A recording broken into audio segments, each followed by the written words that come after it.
যারা ভাড়া বাড়িতে থাকেন বা এক বাড়ি চেঞ্জ করে আরেক বাড়িতে যান, তো আমরা তো দেখুন ভাড়া বাড়িতে থাকলেও নতুন বাড়িতে গেলে দেখি আমাদের পছন্দসই হলে আমরা নেই, পছন্দসই না হলে আমরা নেই না। কিন্তু এমন ঘটনা কোনোদিনও শুনেছেন যে বাড়ি নিজের মালিককে চুজ করে, মালিকের সেই বাড়ি পছন্দ হোক না হোক, কিন্তু বাড়ি এমন ভাবেই মালিকের গলায় চেপে বসে যে মালিকের কিন্তু আর কিছু করার কোনো উপায় থাকে না, বা রাদার ভালো ভাড়াটিয়ার কোনো কিছু করার উপায় থাকে না। নমস্কার বন্ধুরা, কেমন আছেন আপনারা? আমি রুমকি। আজকে একটি ভয়ঙ্কর ঘটনা নিয়ে চলে এসেছি, হন্টেড ফ্ল্যাটের ঘটনা। ঘটনাটা পাঠিয়েছেন প্রণব সাহা, ওনার সঙ্গে ঘটেছিল পুনেতে। প্রণব বাবু কিন্তু মালদার বাসিন্দা। আর যেরকম আপনারা যদি ভাবেন প্রণব বাবুর মতো আপনারাও আমার সঙ্গে ঘটনা শেয়ার করতে চান, পাঠিয়ে দিন আমাদের হোয়াটসঅ্যাপ নাম্বার 8011006740, নতুবা আমাদের মেইল আইডি কথায় গল্প @gmail.com, নতুবা আমাদের ফেসবুক এবং ইনস্টাগ্রাম হ্যান্ডেল কথায় গল্প নামে, সেখানে পাঠিয়ে দিতে পারেন। তো চলো আর দেরি করবো না, প্রণব সাহার ঘটনাটা, প্রণব বাবুর ঘটনাটা শেয়ার করছি। তো প্রণব বাবুরা বললামই মালদার বাসিন্দা, এবং উনার একটা গার্লফ্রেন্ড, মানে একটা মানে ওনার স্টেডি গার্লফ্রেন্ড ছিলেন, এবং দুই বাড়ির থেকেই রাজি যে বিয়ে হবে, ঠিক আছে। তো ওনার ওয়াইফ কিন্ডার গার্ডেন স্কুল হয় না, ওই যে যেমন কিডসি আছে, ইউরো কিডস আছে, ওখানে অ্যাজ এ মানে টিচার উনি জব করছিলেন।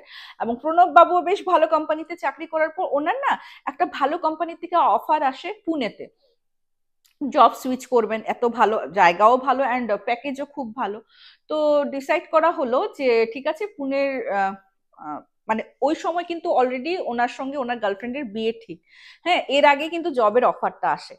তো তখন ওই যে নতুন কোম্পানিতে জয়েন করবো, তো বলছে যে দেখুন এরকম এরকম আমার তো বিয়ে ঠিক হয়ে গেছে, কার্ডও ছাপানো হয়ে গেছে, আর 15 ডেজ পরে আমার বিয়ে, তো কি করব। তো উনি বললেন, কোম্পানি থেকে বললেন যে ঠিক আছে তুমি এই তারিখে অমুক তারিখে আফটার মানে তোমার এই রিচুয়ালস কমপ্লিট হয়েছে তারপর তুমি জয়েন করো। ঠিক আছে, ফাইন। তো কথা হলো যে উনি বিয়ে ঠিক করে উনি একা যাবে পুনেতে। পুনেতে কোনো ফ্ল্যাট বাড়ি দেখে তারপর ওনার ওয়াইফ, যার নাম সিমি, সিমিকে নিয়ে যাবেন। তো এখানে কিন্তু নাম প্রকাশে কোনো ব্যাপার না, তাই আমি অরিজিনাল নামটাই বলছি, হ্যাঁ। তো সিমিকে নিয়ে যাবেন, তো ঠিক আছে উনি পুনেতে গেলেন। এবং আমরা জানি যে পুনে হোক ব্যাঙ্গালোর হোক বড় বড় শহরে, ইনফ্যাক্ট কলকাতায় অলসো ওই কিছু কিছু ব্রোকারের মাধ্যমে অনেক সময় কিন্তু রেন্টেড হাউস আমরা খুঁজি, তাই না? তো ঠিক আছে উনি খুঁজছেন খুঁজছেন, তো একজন এরকম ব্রোকারকে ধরেছেন। তো প্রথমে তো অ্যাকোমোডেশন, হোটেলের অ্যাকোমোডেশন তোমার কোম্পানি দিয়েছে, তারপর উনি একটা পিজি ম্যাচ টাইপের শিফট হয়ে যান। তো ওখানে থাকতে থাকতে বলেছেন দেখবেন আর কি ফ্ল্যাট। তো একটা তোমার ঠিক স্ট্যান্ড অ্যালোন বিল্ডিং না, মানে তিনটা wing, wing A, wing B, C, A B C ওরকম টাইপের, হ্যাঁ। একটা মানে ওটাকে কি বলবো, ছোট মোটো একটা অ্যাপার্টমেন্ট ওগুলি বলা, ছোট মোটো একটা আবাসন ধরো, হ্যাঁ। তো উইং এ, উইং বি, উইং সি, তো উইং এ তে প্রথম গেছেন। তো উইং এর 3 তলায় একটা ঘর আছে, হ্যাঁ, 2 BHK ঘর। অ্যান্ড ঘরটা না ঢোকার সঙ্গে সঙ্গে না একটা ভ্যাপসা গন্ধ, মানে বলে না ফার্স্ট ইমপ্রেশন টাই হলো লাস্ট ইমপ্রেশন। ওনার ঢোকা মাত্রই ঘরটা পছন্দ হয়নি, বাট তথাপিও ইয়ে দেখাচ্ছে, মানে ব্রোকার বলছে যে এই মানে আবাসনে 2টো ফ্ল্যাট আছে, একটা এখানে, এটা আগে দেখিয়ে নি, তারপর সিতেও একটা খালি আছে। তো উনি কিচেন রুমটা দেখলেন, উনি লিভিং রুম দেখলেন, সরি 2 BHK না, 1 BHK ফ্ল্যাট ছিল, হ্যাঁ, বিকজ ওখানে কিন্তু ইয়েটা রেন্টটা বহুত হাই ছিল। একটা কিচেন রুম ছিল, একটা ড্রয়িং রুম ছিল, ড্রয়িং রুমটা মোটামুটি বেশ খানিকটা বড়ই আছে, অ্যান্ড বেডরুম। তো ওনাদের ইচ্ছে ছিল যে ঠিক আছে একটা ড্রয়িং রুম হলে হবে, একটা কার্লন পেটে দেবেন, বাই চান্স যদি প্রণব বাবুর মা বাবাই হোক বা সিমি, যেহেতু সিমি ওনার মা বাবার কিন্তু একমাত্র সন্তান, হ্যাঁ, ওর মা বাবা আসতেই পারে, তো ওই ক্ষেত্রে কি করবেন যে বেডরুম ওনাদেরকে ছেড়ে সিমি আর প্রণব বাবু না হয় লিভিং রুমে ওই কার্লনে ঘুমোতে পারবেন নিচে, ঠিক আছে ফাইন।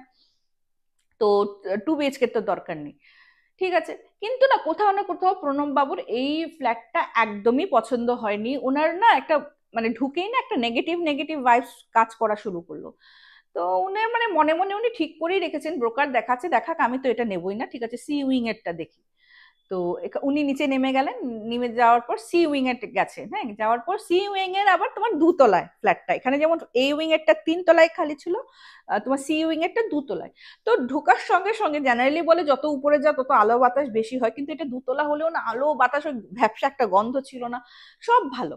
এখন একটা কথা বলে দিই, সি উইং এর ভাড়া ধরো তোমার 15,000, আন্দাজন বলছি 15,000, ওটাও 1 BHK, হ্যাঁ।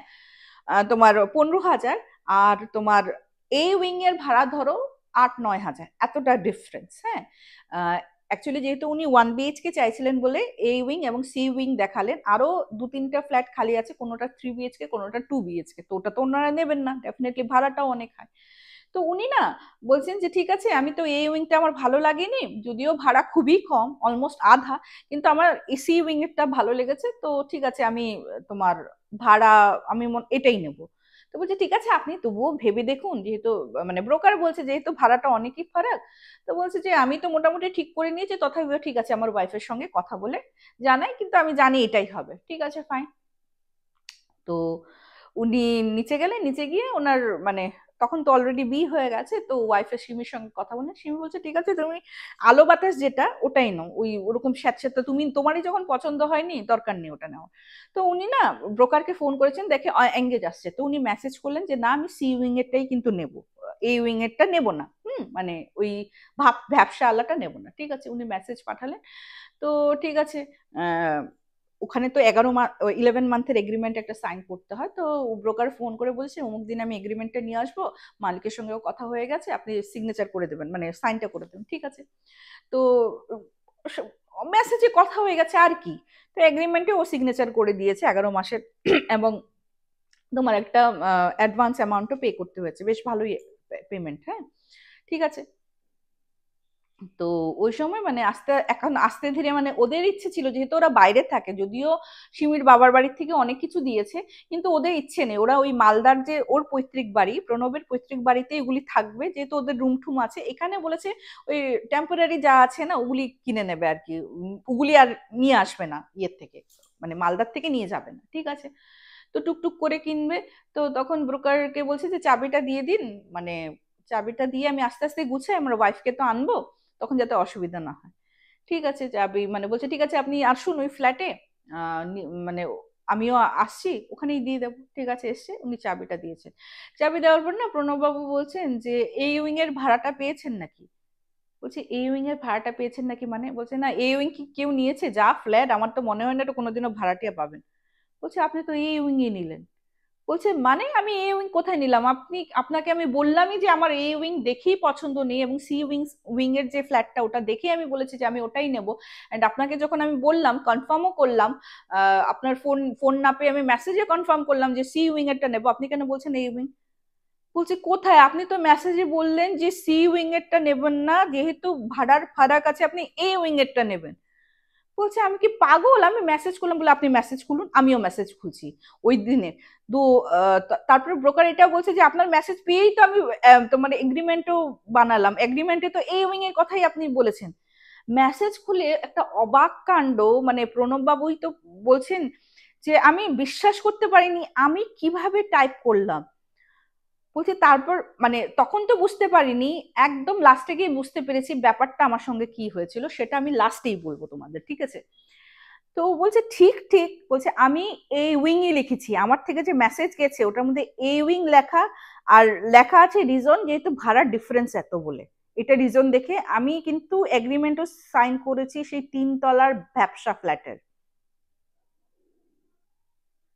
বুঝতে পারছো, ব্রোকারও হোয়াটসঅ্যাপ খুলে দেখাচ্ছেন, দেখুন আপনিই পাঠিয়েছেন। বলছে হ্যাঁ এক্স্যাক্টলি, আমিও আমার মোবাইলে দেখেছি, বাট আমি কিন্তু সি উইং ই লিখেছি, এটা কি করে হলো।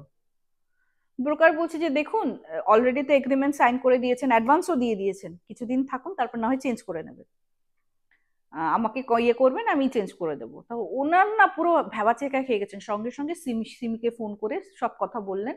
তো সিমি বললো যে এত বড় ভুল তোমার কি করে হলো। বলছে জানি না কি করে হলো, অথচ আমি তো শুরুর থেকে বলছি আমি সি উইং নেবো, আমি এ উইংটা নেবো না।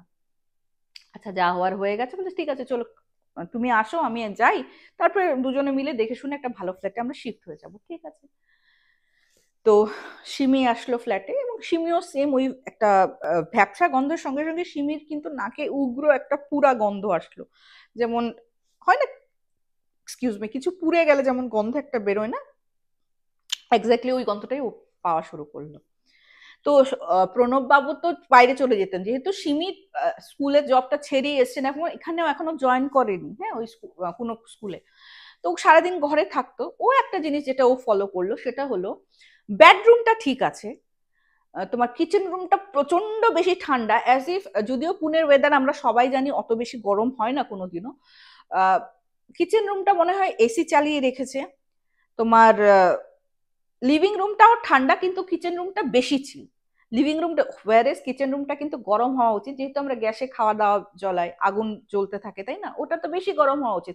কিন্তু এই যে 1 BHK ফ্ল্যাটে সবচেয়ে থেকে বেশি ঠান্ডা হলো কিচেন রুমটা। লিভিং রুমটাও মোটামুটি ঠিক আছে, নর্মাল। যদি দেখো যে তুমি যদি মানে অনেক সময় ঘড়িতে থাকে না আমাদের টেম্পারেচার কত জায়গাটার, তো অ্যাকচুয়ালি যদি কারেক্ট টেম্পারেচার দেখাচ্ছে সেটা হলো বেডরুমে যে টেম্পারেচার, মানে বেডরুমটা ঠিক আছে। আরেকটা জিনিস সীমিত দেখতে পেলো যে ওখানে হয়তো ওই যে দেখবে কিচেনে কিন্তু পাওয়ার পয়েন্ট লাগানো থাকে, যেমন মিক্সার গ্রাইন্ডার হোক বা মাইক্রোওয়েভ ইয়ে করার জন্য কিন্তু পাওয়ার পয়েন্ট একটা লাগে, তাই না? ছোট ছোট তো প্লাগ পয়েন্টটা হবে না, ওগুলি না কাজ করে না। তোর মিক্সার গ্রাইন্ডার চলাতে হলে ওর বেডরুমের সুইচে, মানে বেডরুমে থাকা যে ওই রুম, বেডরুমের প্লাগ পয়েন্টে গিয়ে লাগিয়ে মিক্সার গ্রাইন্ডারটা চালাতে হয়, এত ভেজা। তো যখন প্রণব বাবুকে বলেছেন, প্রণব বাবু ইলেকট্রিশিয়ানকে আনালেন, ঠিকঠাক করানোর পর একদিন পরে আবার যে কাশে, মানে কিছুতেই ঠিক রাখতে পারে না, ঠিক আছে। এখানে সিমির না হেলটা হঠাৎ ডিটোরিয়েট করা শুরু করলো। তো প্রথম প্রথম মানে গ্যাস হতো, হ্যাঁ, মানে বুক জ্বালা করতো, মানে চুনাপুরা ডেকটা যে আসে না, ওই অ্যাসিডিটির ডেকটা, ওটা আসতো। তো সবাই ভাবছে মানে ওর মা বাবার সঙ্গে যখন কথা বলছে, বলছে ওয়েদার মানে এখান থেকে মালদার ওয়েদার আর পুনের ওয়েদার তো আলাদা হতে পারে, ওটার জন্য তোর হয়তো একটু সময় লাগবে আর কি খাপ খাওয়াতে, অ্যাডজাস্ট হতে, ঠিক আছে, ওটাই ভেবেছে। আস্তে আস্তে সিমির না বডিটা পুরো ইয়েলো হতে লাগলো, জানো।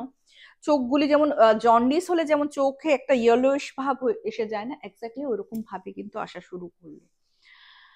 মানে কি বলবো, আস্তে আস্তে ওর যেমন এনার্জি, ও কিন্তু প্রচন্ড মানে কি বলবো, ফুল অফ এনার্জি একটা মেয়ে আর কি, যেমন প্রণব বাবু বললেন। কিন্তু ও যেমন সব এনার্জি কোথায় চলে গেল, খালি ঝিমোতে থাকে, এখানে ঘুমোয় ওখানে ঘুমোয়। আর বলছে যে আমাদের তো দুজনের ফ্যামিলি, দেখো এটা না যে ওই রান্না করে, আমার ভালো লাগে বলে অনেক সময় সিমিকে বলতাম যে তুমি করো না, আজকে আমি করবো, আজকে আমি তোমাকে খাওয়াবো। এত কাজের প্রেশারও না, ছুটির দিনে ওর সঙ্গে সঙ্গে আমিও হাত লাগিয়ে ডাস্টিং বাগেরা সবকিছু করি, হ্যাঁ। যে দুজনের কথাবার্তাও হলো, ওরও হেল্প করা হলো। কিন্তু ওই মেয়েটা জানো তো, চোখে ডার্ক সার্কেল পড়া, কিরকম অবস্থা হয়ে গেছে, মানে বললেন একদম পুরো রক্ত শূন্য হয়ে গেলে যেমন হয়, এক্স্যাক্টলি ওইরকম, তার উপর ইয়েলোইশ একটা ছাপ। তো তখন মানে প্রণব বাবু বললেন যে ওনার মা বাবার সঙ্গে কথা বলছেন যে এরকম এরকম সিমির শরীরটা ভালো না, অ্যাডজাস্ট হতে প্রবলেম হচ্ছে। তো ওর মামা বলছে তুই ডক্টর দেখা, ডক্টরের সঙ্গে কনসাল্ট করবে, তো ঠিক আছে। তো ডক্টরের সঙ্গে যখন কনসাল্ট করলো তখন দেখলো যে হিমোগ্লোবিন মানে প্রচন্ড বাজেভাবে কমে গেছে। যখন ব্লাড টেস্ট দিল, হিমোগ্লোবিন টেস্ট, বাজেভাবে কমে গেছে। এবং মানে যতটুকু হতে লাগে না ওই রকম লিমিটে, মানে ওর শরীরে অনেক কিছু ডিফিসিয়েন্সি পাওয়া গেছে না, ভিটামিন ই টি অনেক কিছু থাকে না, ওগুলি অনেকটা মানে কম আর কি পাওয়া গেছে। তো বলছি এরকম এরকম মেডিসিন দিয়েছে, ঠিক আছে, ফাইন। তো অফিসে যাওয়ার পর যেহেতু শরীরটা খারাপ, ঘন ঘন কিন্তু ফোন করতো। তো একদিন সিমি আর কি 2টোর সময় ফোন করে বলছে প্রণবকে যে আমি এখন চান করতে যাচ্ছি, তুমি কিন্তু এখন ফোন করলে মানে তুমি যদি না পাও তুমি টেনশন করবে। তাই আমি ফোন করে বলে গেলাম যে আমি স্নানে যাচ্ছি, ফোন না পেলে মানে যদি না ধরি টেনশন করো না, ঠিক আছে। 2টোর সময় গেছে, আড়াইটার সময় বলে ঠিক আছে, 10-15 মিনিটে সিমির চান হয়ে যায়। তো আড়াইটার সময় ফোন করেছে, ফোন ধরছে না। 10 মিনিট আবার পরে ফোন করেছে, ফোন ধরছে না। 3টায় ফোন করেছে, ফোন ধরছে না। 3টা 15 করেছে, মানে এভরি 15 মিনিটস পর পর ও ফোন করেছে, কিন্তু সিমি ফোন ধরছে না। এখন তো টেনশন হয়ে গেছে, ও অফিস থেকে ছুটে আসে, ছুটে এসে যায়, বাইরের তো একটা চাবি থাকে, চাবিটা খুলে ঢুকে সিমি সিমি বলে কোথাও খুঁজে পায়নি, ওদের যে বাথরুমটা দেখে ভিতর থেকে বন্ধ, ধাক্কা দিচ্ছে, খুলছে না। তো না পারতে ওটা মানে বলতে পারো এক ক্রমে মানে ধাক্কা দিতে দিতে সিটকানিটা মানে ভেঙেই ঢুকেছে। ঢোকার পর অনেকক্ষণ, কিন্তু এটা তো আর মানে দয়া নয় সিভিয়ার যে একটা ধাক্কা মারবে চলে যাবে, অনেকক্ষণ ধাক্কা দিতে দিতে খুলেছে কি, গিয়ে দেখে যে সিমি মানে বোঝা যাচ্ছে যে শুকনা কাপড়গুলি ইয়েতেই রাখা, র্যাকেই রাখা, তার মানে চান হয়নি, ওখানে ফেইন্ট হয়ে পড়া। তো সঙ্গে সঙ্গে অ্যাম্বুলেন্স কল করলেন এবং সিমিকে নিয়ে গেল। তো দেখলো যে পুরোপুরি উইক হয়ে গেছে, পুরো হিমোগ্লোবিন লেভেল খুবই কমে গেছে, মানে খুবই খারাপ অবস্থা। তো ডক্টর সঙ্গে সঙ্গে ড্রিপ চড়ালো এবং সিমির মা বাবাকে ফোন করলো, যেহেতু ওনাদের সঙ্গে তো কথা হতোই ওর শরীরের ব্যাপারে, যে এরকম এরকম সিমির হয়েছে। তো বললাম যে একই মা বাবার একই সন্তান, তো মা বাবাকে আর থাকতে পারে, ছুটতে চলে আসলেন মেয়ের কাছে। তো আসার পর মানে যাই হোক ওনারা ডিসাইড করলেন যে যেহেতু মেয়ে অ্যাডজাস্ট হচ্ছে না আর এরকম খারাপ অবস্থা, মেয়েকে ওনারা মালদায় নিয়ে আসবেন, ঠিক আছে। তো এখন তো দেখো পট করে আর বললেই তো হয় না, মেয়েটাকে তো মানে ঠিক করে তারপরে তো মালদায় নিয়ে আসবেন, তাই না। তো হসপিটালে যেহেতু মানে সিমির সঙ্গে সিমির হাজবেন্ডই থাকবেন, তো ওনাদেরকে প্রণব এসে একবার ওনার মা মানে ওর শ্বশুর শাশুড়িকে ওনাদের বাড়িতে রেখে গেলেন, ওর ফ্ল্যাটে রেখে গেলেন, বলছে মা বাবা আপনারা এখানে থাকেন, আহ আমি মানে হসপিটালে থাকবো। যাই হোক ওরা তো বয়োজ্যেষ্ঠ, তো উনি মানে প্রণব বলেছেন যে বেডরুমে কিন্তু আপনারা ঘুমিয়ে যাবেন। তো ওনাদের না একটু কিন্তু কিন্তু ফিল হয়েছে, যেহেতু হাজার হোক মেয়ে এবং মেয়ের জামাইয়ের বেডরুম, ওনার না অসুবিধা মানে অস্বস্তি হচ্ছিল। আর আমি বললাম অলরেডি ওরা লিভিং রুমে ওরকম প্রবন্ধ করেই রেখেছিল যে হুট করে মানে ওর যে কেউ মা বাবা চলে আসলে যাতে মানে এক্সচেঞ্জ করে নেবে, কিন্তু মা বাবারা বলছে না আমরা নিচেই ঘুমাবো। তো জামাই তো নেই, তো জোর জবরদস্তি করে ওই বাড়ি ওই রুমে পাঠাতেও পারছেন না। তো সিমির মা বাবা ওই লিভিং রুমেই ঘুমিয়েছে, ওই মস্কিটোর কয়েল বাগেরা জ্বালিয়ে। ঠিক আছে, একটু পরে না সিমির মায়ের নাকেও না সেম ওরকম পোড়া পোড়া গন্ধ, উনি না হকচকিয়ে উঠেছেন কি হলো, মানে যেহেতু ওনারা এসছেন রান্নাঘর উনি ইউজ করেছেন এবং এক সিদ্ধ ভাতই হোক যেরকম করেই হোক ফুটিয়ে একটু খেয়েছেন, তো বলছে আমি কি আবার গ্যাস চালিয়ে রেখে আসলাম, কি পড়লো। উনি না হকচকিয়ে উঠেছেন। আচ্ছা, যেহেতু বললাম এটা 3 তলায় ছিল এবং তথাপিও রাস্তায় যেহেতু ওটা পুরোপুরি মেন রোডের উপর ছিল, স্ট্রিট লাইটটায় মানে মোটামুটি একদম অন্ধকারও নয়, রান্নাঘরটা একদম পুরো যেহেতু রাস্তার ওদিকেই ছিল পাশটাতেই ছিল দেখা যেত। উনি দেখছেন কি মানে প্রণব বাবু যেটা আমাকে বললেন যে আমার শাশুড়ি মা বুঝতে পারেননি ওটা মেল ছিল না ফিমেল ছিল, কারণ জিনিসটা পুড়ে গেলে যেমন হয় না একটা বডি এক্স্যাক্টলি ওরকমই ছিল, ওটা চুল বলতে কিছু ছিল না, একদম গ্যাসের উনুনের সামনে পুরো এরকম করে মানে কিরকম একটা লিকুইড টাইপের গলছে, এখন তুমি এটা লালাও বলতে পারো না কি বলবে, মানে আমি নিজে বুঝতে পারছি না, এরকম করে গোলাচ্ছে মানে। আর ও জিনিসটা বুঝতে পেরেছে আমার শাশুড়ি মা উঠে বসেছে এবং ওর দিকে তাকিয়ে আছে, ও জাস্ট এরকম করে টার্ন নিয়ে শাশুড়ির দিকে তাকিয়েছে। ওখানে শাশুড়ি মা তো প্রচন্ড ভয়ঙ্কর ভাবে চিৎকার দিয়েছেন, চিৎকার শুনে যখন আমার শ্বশুর মশাই উঠলেন, শাশুড়ি মা পুরো দেখলেন যে ওনার চোখের নিমিষে জিনিসটা কিন্তু পুরো গায়েব হয়ে গেল। শ্বশুর মশাইকে সব খুলে বললেন, তো বলছে আমার আমার কেন যেন মনে হচ্ছে এই রুমটাতে কিছু আছে এবং এটার জন্য আমার মেয়ের এই কন্ডিশন। সিমি কিন্তু কোনো কিছু দেখেনি, সিমির শারীরিক প্রবলেম হওয়া শুরু করেছিল, কিন্তু সিমির মা এসে এই জিনিসটা দেখলেন, ঠিক আছে ফাইন। পরের দিন সকালে যখন হসপিটাল মানে প্রণব বাবু আসলেন ফ্রেশ হয়ে শ্বশুর শাশুড়িকে নিয়ে যাবেন, তখন শাশুড়ি তো থম মেরে বসে রয়েছে, কিছু বলছে না। তো অ্যাকচুয়ালি ওনারা তো দেখো অনেক এক্সপিরিয়েন্সড মানুষ, ওনারা হয়তো অনেক জানেন যে কোন জায়গায় কোন কথাটা বলা উচিত। ওই ঘরে কিছু বলেননি, যেই নেমে এসছেন নেমে আসার পর বলছে যে প্রণব ঘরটা তুমি ইমিডিয়েট চেঞ্জ করো। তো তখন প্রণববাবু বলছেন যে মা আপনিও তো জানেন এই ঘরটা আমার একদমই পছন্দ ছিল না, আহ, কিভাবে যে আমি মেসেজ করতে গেলাম এটা এরকম ভাবে চলে গেল কি করে, আপনি তো সবই জানেন। বলছে আমি সবই জানি, কিন্তু এটাও জানি এটা তোমার দোষ ছিল না, এই ঘরটার মধ্যে কিন্তু একজন কেউ আছে যাকে তোমরা চোখে দেখতে পারো না, হয়তো আমার মেয়েটার কন্ডিশন আজকে এই ওর জন্যই হয়েছে। বাবা আমি তোমাকে ওই রুমে থাকতে দেবো না, আমি তো থাকবোই না, আজকে আমরা হোটেলে থাকবো, কিন্তু আমি এই রুমে আমিও থাকবো না তোমাকেও থাকতে দেবো না। তো উনি না পুরো অবাক হয়ে গেলেন, মানে কি বলছেন মা, আমরা তো কোনোদিনও দেখিনি। বলছে হ্যাঁ তোমরা দেখোনি, কিন্তু এটার এফেক্ট কিন্তু যেহেতু সিমি সবসময় বেশি থাকতো, তুমি তো তবুও বাইরে যেতে অফিসে যেতে, কিন্তু 24 ঘন্টা তো সিমি এই ঘরে থাকতো, সিমির উপর প্রভাবটা কিন্তু বেশি পড়েছে যেটা আমি বুঝতে পারছি। এবং আমার চেনাশোনা একজন আছেন, আমি মালদা পৌঁছে আমি ওনার কাছে আগে যাব, এবং তুমিও বাবা এখানে, আমি তোমাকে থাকতে দেবো না, তোমার মা বাবার সঙ্গে আমি কথা বলবো।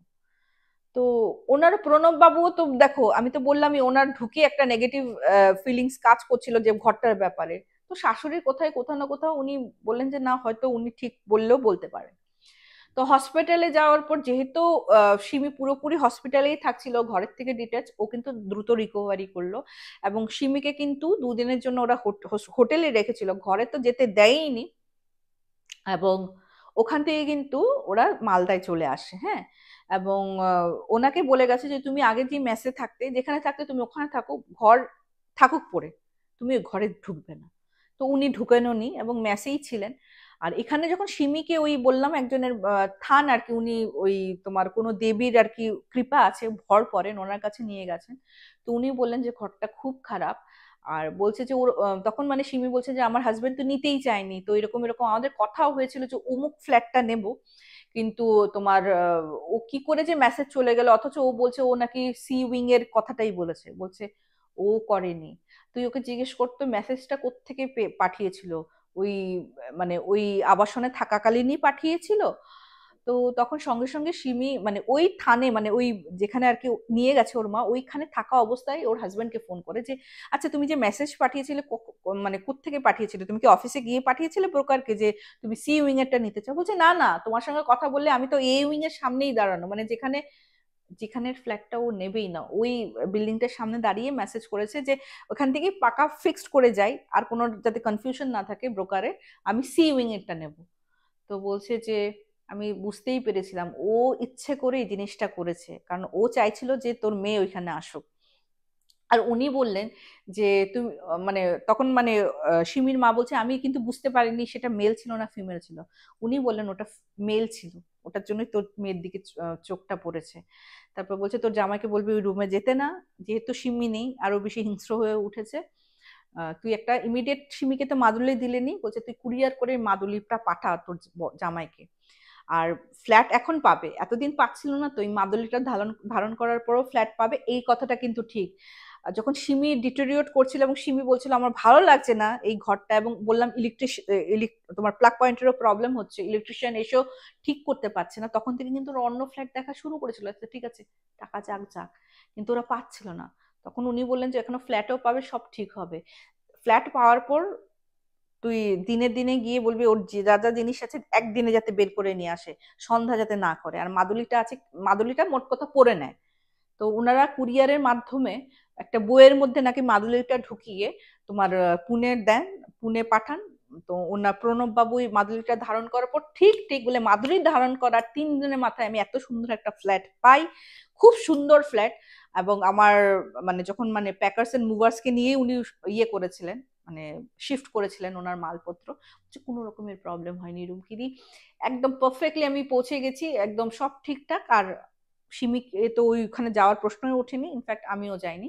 অ্যান্ড জিনিসটা এতভাবে আমাদের উপর মানে এফেক্ট করেছিল না, ওই ফ্ল্যাটে কি হয়েছে না হয়েছে আমরা জানতেও চাইনি, আর আমরা জানতেও চাই না। প্রচন্ড ভয়ঙ্কর এক্সপিরিয়েন্স হয়েছিল। আরেকটা কথা প্রণব বাবু লাস্টে আমাকে বলেছিলেন যে জানো, ধরো আমরা ওখানে ধরো 1-1.5 মাস ছিলাম তো, মানে আমাদের না তখনও অ্যাকোয়াগার্ড লাগানো হয়নি, আর লাগাবো কি বললামই, কিচেন রুমের সবকিছু প্লাগ পয়েন্ট খারাপ হয়েছিল। আমরা ওই যে জারিকেল হয় না, জার যে হয় তোমার 20 লিটারের, হুম, ওগুলি আনতো। বলছি জানো তো ছেলেটা না 3 তলায় মানে উঠিয়ে দিত না, ও না সেকেন্ড ফ্লোরে, যেমন সেকেন্ড ফ্লোর নিলে নিচে রেখে চলে যেত, বলছে তোমরা নিয়ে নেবে। ইনফ্যাক্ট লিফটেও কিন্তু এনে দিতে পারতো, কিন্তু বলছে আপনাদের তো লিফট আছে, আমি নিচে রেখে গেলাম, আপনারা নিয়ে নিন। তো সিমি অনেক সময় গড়িয়ে গড়িয়ে গড়িয়ে গড়িয়ে লিফট দিয়ে এনে ঘরে ইয়ে করতো। অথচ প্রত্যেকটা ফ্ল্যাটে কিন্তু ওরা ইয়ে দেয়, তোমার জল দেয়, প্রত্যেকটা ফ্ল্যাটে টিং টং বাজিয়ে পুরো ঘরে ওটা ডেলিভার করে যায়। একমাত্র আমার ঘরে করতো না।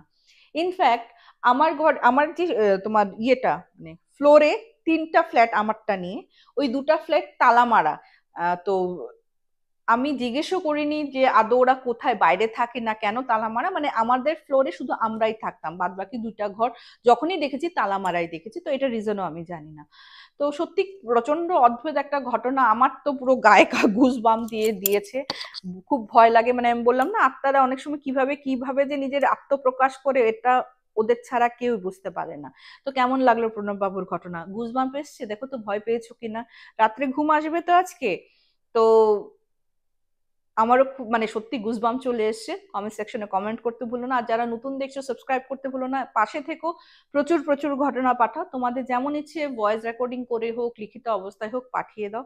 আমি এখানে অসমিয়া, ইংলিশ, বাংলা, হিন্দি বলে হোক লিখে হোক তোমরা পাঠিয়ে দাও, আমি কনভার্ট করে নিয়ে আসবো। আর যারা ভাবছো এই ঘটনাগুলিকে বিশ্বাস করবো কি করবো না, ভূত বলে কোনো জিনিস আছে কিনা, তো এই ক্ষেত্রে একটা কথা আমি বলতে বাধ্য হচ্ছি বা বলতে চাইছি যে আমরা কিন্তু কোনোদিনও বলি না যে তোমরা বিশ্বাস করো, বিশ্বাস করা না করে সেটা তো তোমাদের উপর, তাই না? কিন্তু হ্যাঁ, ছোটবেলায় গল্প শুনতে কিন্তু সবাই ভালোবাসতাম, ভালোবাসতাম কিনা সে দাদু ঠাকুমার মুখেই হোক বা দিম্মা দাদুর মুখেই হোক, মানে মায়ের বাবা মার কথা বলছি, একটা একটা নস্টালজিক ফিলিং এখনো কিন্তু কাজ করে কিনা। তো ভাবো না, সেই ছোটবেলার সেই মধুর নস্টালজিক ফিলিংটাই ফিরিয়ে দেওয়ার চেষ্টা করছি। তো এইভাবে এনজয় করো। জীবনের 1001 গল্প দেখতে ভুলো না, ওখানেও তোমাদের ঘটনা পাঠাও। কিন্তু হ্যাঁ, ওখানে আমি তোমাদের হরার ইনসিডেন্ট শেয়ার করি না, তোমাদের যেটা সোশ্যাল প্রবলেম হয়, যেটা তোমাদের কিছু প্রবলেম যেটা হয়তো তোমরা সবাইকে বলতে পারো না, সেই ক্ষেত্রে অনামিকা নামিও নিয়ে আসি। আর নাম প্রকাশ করতে চাইলে তো ডেফিনেটলি করতেই পারো। তো চলো বন্ধুগণ, আজকে এপিসোডটা আমি এখানেই শেষ করছি। খুব তাড়াতাড়ি দেখা হবে। Till then, bye bye, see you soon. নমস্কার।